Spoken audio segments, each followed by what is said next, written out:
नमस्कार, मैं धर्मेंद्र कुमार प्रगति क्लासेस के YouTube चैनल में सभी का बहुत बहुत स्वागत। बात करेंगे प्राथमिक शिक्षक चयन परीक्षा 2025 और प्रगति परीक्षा टेस्ट सीरीज क्रमांक 6। इससे पहले 5 टेस्ट सीरीज हो चुकी हैं और जो काफ़ी अच्छे उसमें क्वेश्चन थे और इसमें भी काफ़ी महत्वपूर्ण प्रश्न हैं। तो देख लेते हैं। सबसे पहला प्रश्न है, कैलकुलेटर का आविष्कार किसने किया था? ठीक है, तो कैलकुलेटर का जो आविष्कार है वो ब्लेज पास्कल ने किया था। ब्लेज पास्कल, ठीक है, ब्लेज पास्कल ने कैलकुलेटर का आविष्कार किया था। इसका एक नाम है परिकलक। परिकलक, ठीक है, इसका नाम क्या है? परिकलक। दूसरा प्रश्न है ओजोन परत कैसे काम करता है? ठीक है, ओजोन परत कैसे हमारी रक्षा करता है? तो ओजोन परत आप जानते ही हैं कि पृथ्वी का जो वायुमंडल है, वायुमंडल में 5 परतें हैं। देखो मैं आपको बता दूं, जैसे ये पृथ्वी है। पृथ्वी के सबसे पहला जो परत होता है उसको कहते हैं क्षोभ मंडल, और दूसरा परत है इसको कहते हैं समताप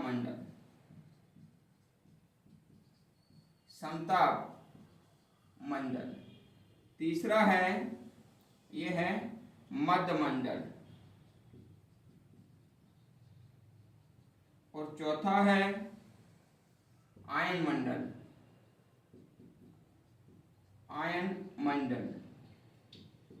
और जो 5वां है वह है बहिर्मंडल।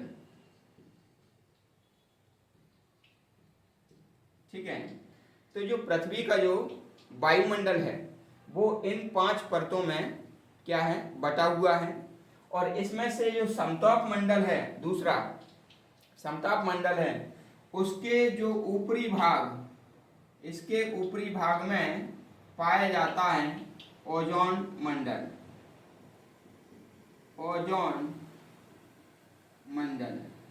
ठीक है, तो हमेशा ध्यान रखना है जो ओजोन मंडल होता है वह किस में है? समताप मंडल में है।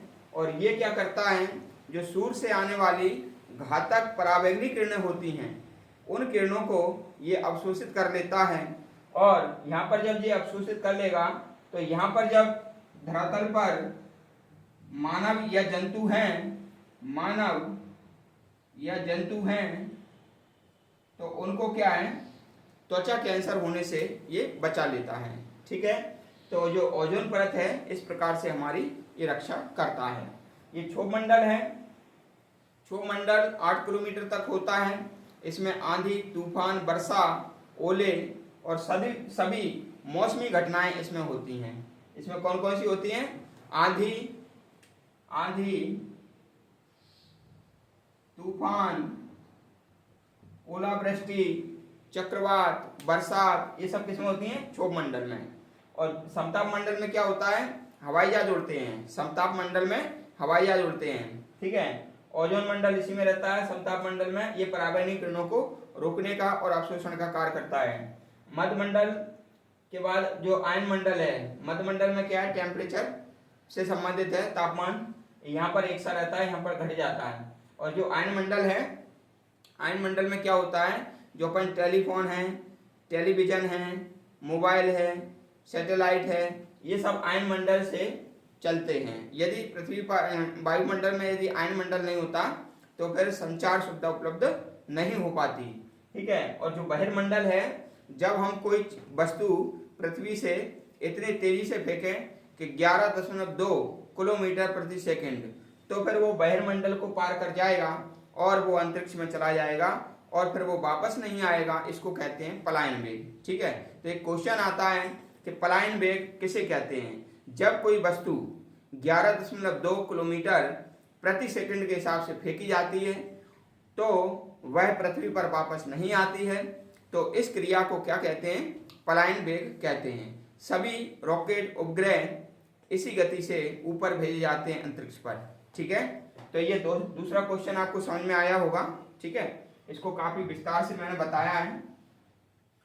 प्रश्न नंबर 3 देख लेते हैं तो प्रश्न नंबर जो 3 है, चींटियों में कौन सा अम्ल पाया जाता है। देखो, जो चींटियां होती हैं उनके जो आपने कभी भी देखा होगा, वो एक लाइन से चलती हैं, और लाइन से चलती हैं तो वो फेरोमोन्स उड़ाती हैं। क्या उड़ाती हैं?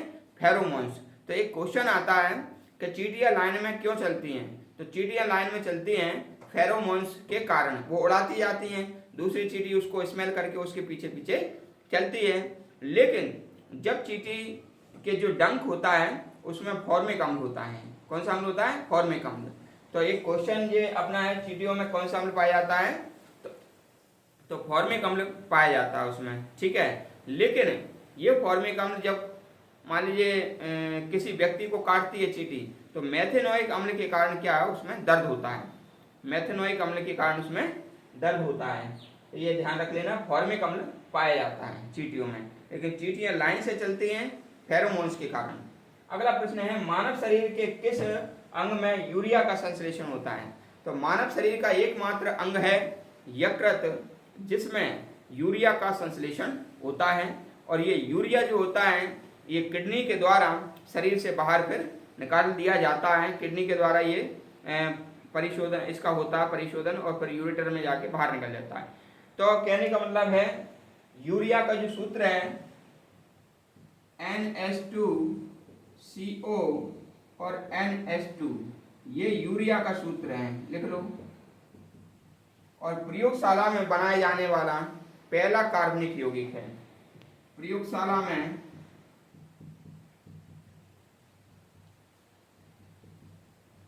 बनाए जाने वाला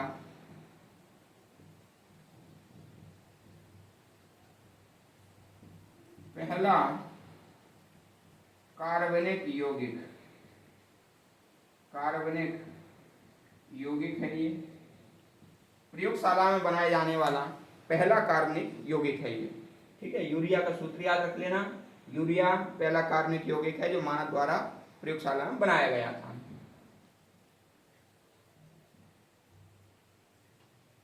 क्वेश्चन नंबर 5 है, प्रकाश ऊर्जा किस प्रकार रासायनिक ऊर्जा में बदलता है, ठीक है। तो क्या होता है मैं आपको बता दूं, ये सूर्य है, तो सूर्य में कौन सा है? प्रकाश ऊर्जा है। तो जब ये सूर्य ऊर्जा ये पौधों के द्वारा उपयोग की जाएगी ये, तो इसमें चलेगा प्रकाश संश्लेषण की क्रिया होगी। और प्रकाश संश्लेषण के द्वारा इसमें जो बनेगा तो वो बनता है जटिल कार्बनिक यौगिक। और जटिल कार्बनिक यौगिक बनता है, उसको कहते हैं रासायनिक ऊर्जा। क्या कहते हैं? रासायनिक ऊर्जा। तो हमेशा ध्यान रखना, प्रकाश ऊर्जा प्रकाश संश्लेषण के द्वारा रासायनिक ऊर्जा में बदलता है, ठीक है, याद रख लेना ये। क्वेश्चन नंबर अगला है अपना, मानव शरीर का सबसे बड़ा अंग कौन सा है।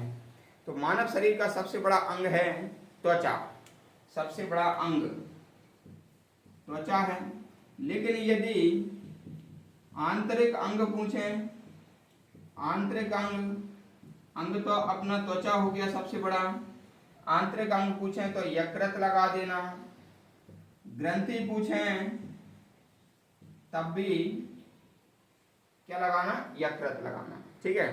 तो सबसे बड़ा अंग क्या है? त्वचा है। लेकिन सबसे बड़ा आंतरिक अंग है यकृत, और सबसे बड़ी ग्रंथि भी है यकृत, ठीक है। तो ये आपको टेस्ट सीरीज कैसी लगी आप कमेंट्स करके बताना। और जो भी व्यक्ति नए हैं वो चैनल को सब्सक्राइब करें, वीडियो को अधिक से अधिक लोगों तक शेयर करें। और यदि आपका कोई क्वेश्चन है तो कमेंट बॉक्स में उसको आप बताएं, और उसको भी कमी को दूर किया जाएगा। और सभी प्रश्न वर्ग 3 में जो साइंस है, साइंस से जुड़े हुए हैं, और ये क्वेश्चन अक्सर आते ही हैं, क्योंकि पहली बार साइंस जुड़ा है उसमें, ठीक है ना, और पहली बार सामाजिक विज्ञान वगैरह जुड़ा है। लेकिन जो अन्य एग्जाम में जो प्रश्न आते थे इम्पोर्टेंट, वही आपके वर्ग 3 में आएंगे। सिलेबस जरूर आपका बड़ा हो गया है, लेकिन महत्वपूर्ण क्वेश्चन ही वो देंगे। इसलिए टेस्ट सीरीज का काफ़ी महत्व है और प्रासंगिक भी है, इसलिए सभी लोग ध्यान दें। सभी का बहुत बहुत धन्यवाद।